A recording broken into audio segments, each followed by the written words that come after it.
इयत्ता 8वी, विषय मराठी, कविता क्रमांक 6, असा रंगारी श्रावण. असा रंगारी श्रावण या कवितेचे कवी आहेत ऐश्वर्य पाटेकर. त्यांचा जन्म 1977 साली झाला. प्रसिद्ध लेखक, कवी. भुईशास्त्र हा कविता संग्रह आणि जू हे आत्मकथन प्रसिद्ध.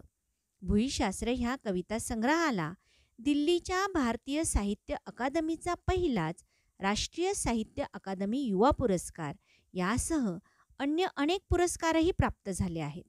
या कविता संग्रहातील कवितांचा उडिया, हिंदी, बंगाली, उर्दू आणि इंग्रजी या भाषात अनुवाद झालेला आहे. 2012 साली भारत सरकारच्या सांस्कृतिक मंत्रालयातर्फे चीन भेटीसाठी मराठी साहित्यिकांचा प्रतिनिधी म्हणून निवड.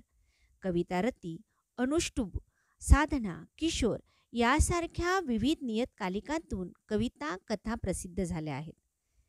तर ह्या कवितेत ऐश्वर्य पाटेकर म्हणतात, श्रावणात केवळ निसर्ग फुलून गेलेला नसतो, तर माणसाचे जीवनही सण, उत्सव आणि विविध क्रीडांनी गजबजून गेलेले असते. श्रावण रंगात सारेच रंगून जातात. प्रस्तुत कवितेत श्रावण महिन्याच्या निसर्गातील विलोभनीय बदलांचे सुंदर वर्णन केले आहे. प्रस्तुत कविता किशोर ऑगस्ट 2017 या मासिकातून घेतली आहे. चला तर आपण आता कवितेचा भावार्थ जाणून घेऊया. असा रंगारी श्रावण रंग उधळीत येतो, सृष्टीचा गा चित्रकार हिरवा देखावा रेखितो.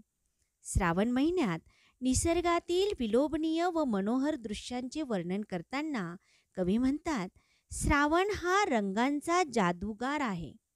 तो सृष्टीमध्ये विविध रंग उधळीत येतो. सृष्टीचा हा चित्रकार आपल्या दिव्य कुंचल्याने जणू काही हिरवा देखावा रेखाटतो. कलावंत हा साजिरा, काय त्याची कलागत, जागोजागी चित्रांचीच त्यानं मांडली पंगत. अत्यंत सुंदर शब्दात कवी म्हणतात, श्रावण हा सुंदर कलाकार आहे.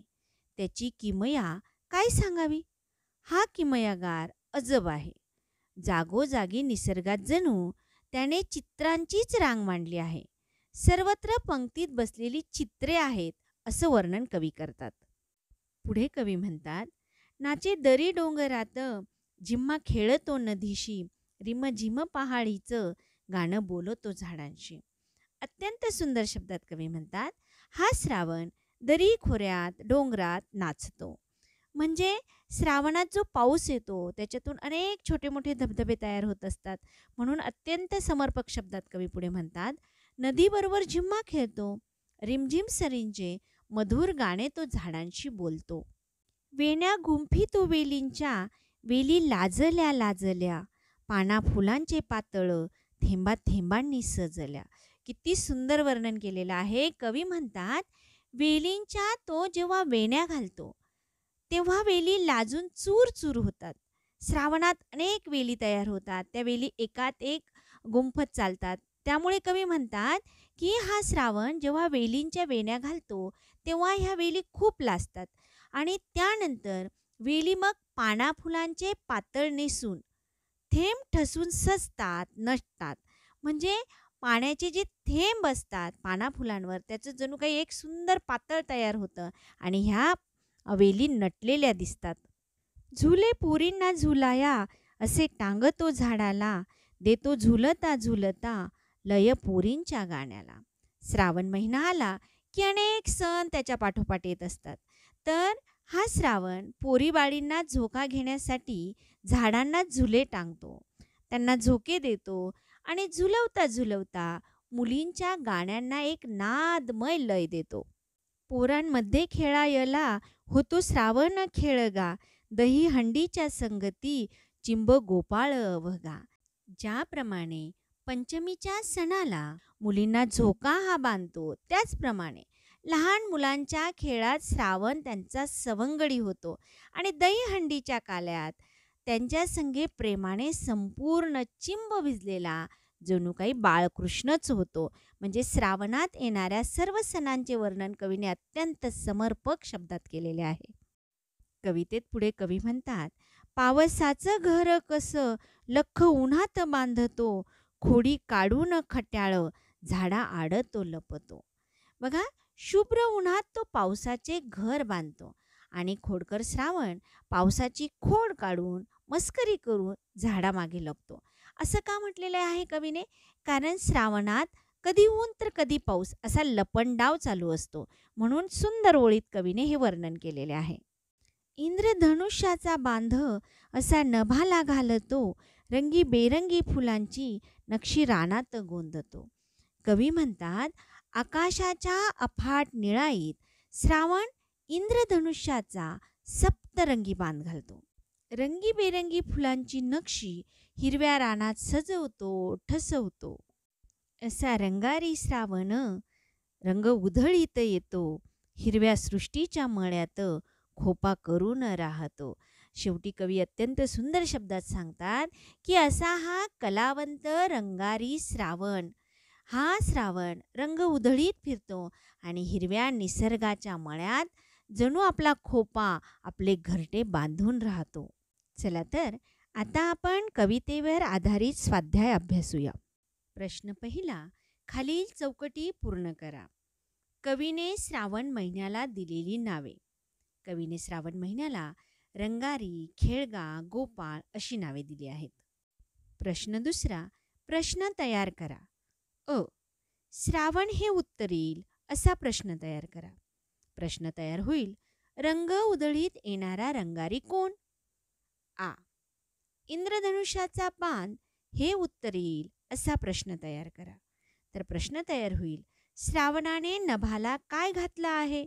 प्रश्न तिसरा, अर्थ लिहा. अ. रंगारी. रंगारी म्हणजे रंगाचे काम करणारा कारागीर. आ.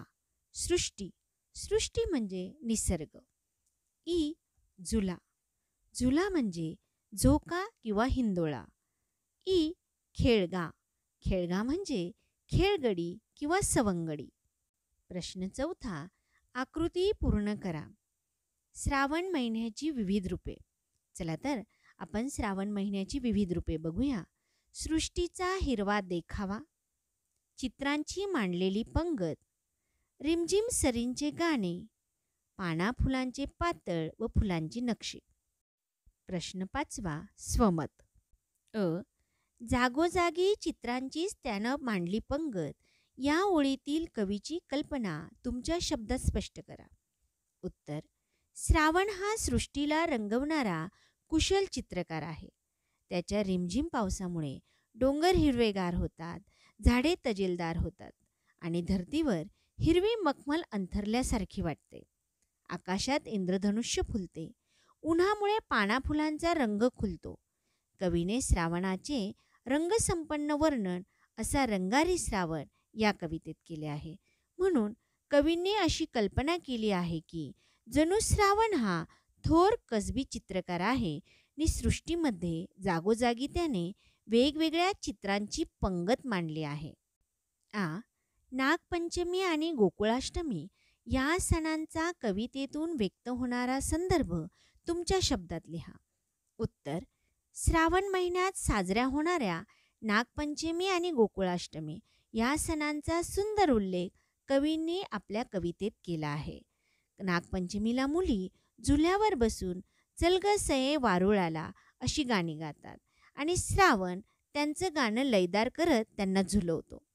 गोकुळाष्टमीला मुले गोविंदा रे गोपाळा म्हणत गोपाळकाला खेळतात, दहीहंडी फोडतात आणि कवीच्या कल्पनेनुसार श्रावण स्वतः त्या मुलांमध्ये गोपाळ बनून खेळात सहभागी होतो.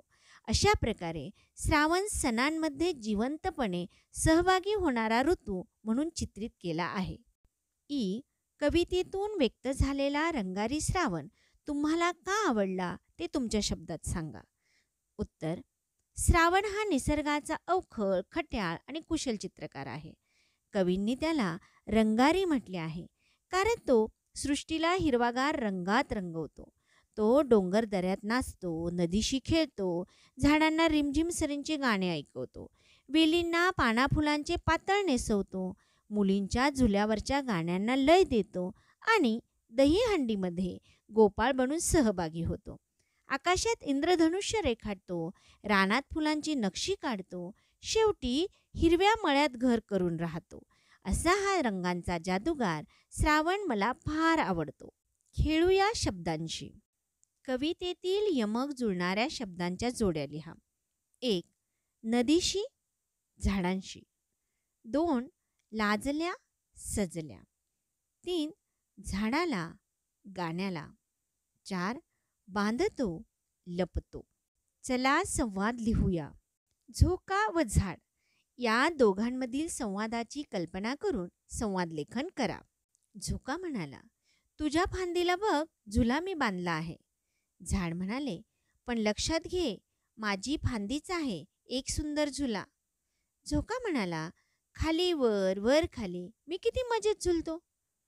झाड म्हणाले, अरे पण माझ्यामुळेच तू इतका खुलत आहेस. तर झोका म्हणाला, माझी लय ठेक्यावर मागे पुढे जात राहते. झाड म्हणाले, जर मी नसेन तर तुझं अस्तित्वही संपून जाईल. झोका म्हणाला, तू तर एका जागी स्थिर, मी फडफडत असतो. यावर झाड म्हणाले, माझं मातीमध्ये घट्ट असणं, त्याचमुळे तुझा झोका वाढला आहे. झोका म्हणाला, तू स्थिर असतोस, बघ मी किती गतिमान. झाड म्हणाले, अरे असा फुकटचा अभिमान धरू नकोस. झोका म्हणाला, आता तू झुल्यावर येणार का, तुला मजा येईल. झाड म्हणाले, जर मी हललो तर तुझं झुलणं धोक्यात येईल. झोका म्हणाला, नको नको रे झाडा, तूच माझा मोठा भाऊ आहेस. झाड म्हणाले, आरामात झोके घेत जा, आपण दोघेही सुखात राहू.